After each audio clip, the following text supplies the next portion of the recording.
un an, jour pour jour, ces pluies torrentielles s'abattaient sur une partie du Var, emmenant tout sur leur passage. Le bilan est très lourd, 23 morts, 2 disparus, près d'1 milliard d'euros de dégâts.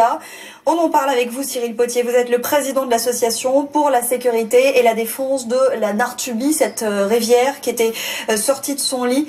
Je voulais d'abord vous faire écouter le maire de Draguignan, tout à l'heure, interrogé par Stéphanie Rouquier et Marina de Petris.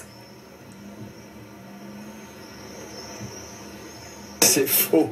Il y a énormément de choses qui ont été faites. Il faudrait que vous entendiez les milliers de gens qui m'ont écrit, qui m'ont téléphoné pour dire la satisfaction de l'énorme travail qu'a fait notre mairie. Alors aujourd'hui, madame, l'heure n'est pas à la polémique. L'heure est au recueillement. Il y a 25 morts. On va se recueillir, déposer des gerbes.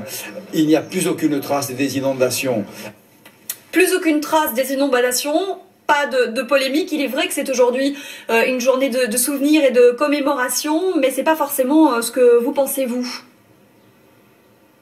Exactement. Non, effectivement. Donc c'est bien une journée de mémoire. Il faut bien sûr penser aux défunts, mais plus aucune trace, ce n'est pas vrai. Donc il est important de signaler donc ce démenti.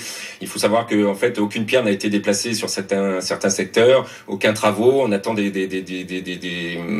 travaux de réhabilitation et rien n'est fait. Et c'est scandaleux de passer des messages comme ça. Sur cette rivière, la Nartubie, est-ce qu'on peut chiffrer les travaux d'urgence qui restent à réaliser pour effectivement protéger les riverains?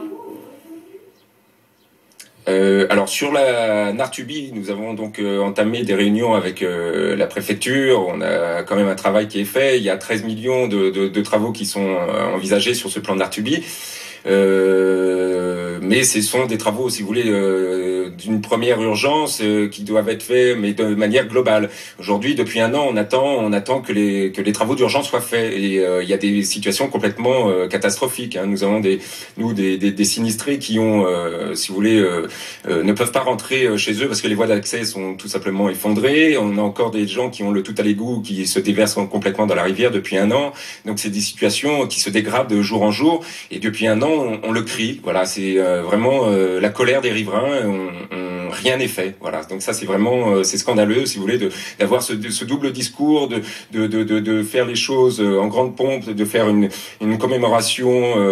Si vous voulez, on a taillé les palmiers ici, on a replanté les fleurs à Draguignan pour que tout soit joli. Et si vous voulez, l'envers du décor est vraiment tout autre. Les gens sont assez scandalisés, si vous voulez, que la rivière est-elle dangereuse aujourd'hui? Tout à fait. Il y a des secteurs en fait qui, pour vous donner des explications, la taille du phénomène, si vous voulez, de la catastrophe, a fait que des pans de montagne se sont écroulés. Donc, si vous voulez, vous avez des millions de mètres cubes de roches qui se sont déversés dans le lit de la rivière et a profondément modifié ce cours. Et du coup, vous avez le lit qui est 2 mètres plus haut à certains endroits. Et donc, de fait, la moindre petite pluie, comme on l'a eu il y a 15 jours, si vous voulez, ça fait des débordements et on se retrouve avec les maisons encore les pieds dans l'eau. Et il y a 15 jours, c'était une petite pluie, c'est un orage comme on les a ici en Provence, c'est simplement 100 mm d'eau, c'est donc 4 fois moins que ce que l'on a eu il y a un an. Voilà. En même temps, des experts, on l'imagine, sont passés. Ces experts ont dit par exemple que la rivière avait repris sa place naturelle. Ce n'est pas le cas selon vous ?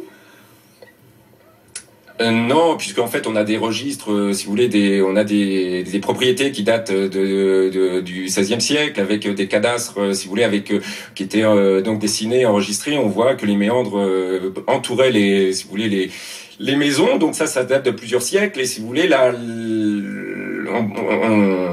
on ne peut pas dire que la rivière doit rester en l'état. Il faut replacer ce cours d'eau comme il l'était et remettre les gens en sécurité. Voilà. Merci beaucoup Cyril Potier. Je rappelle que vous êtes le président de l'association pour la sécurité et la défense de la Nartubie. Merci à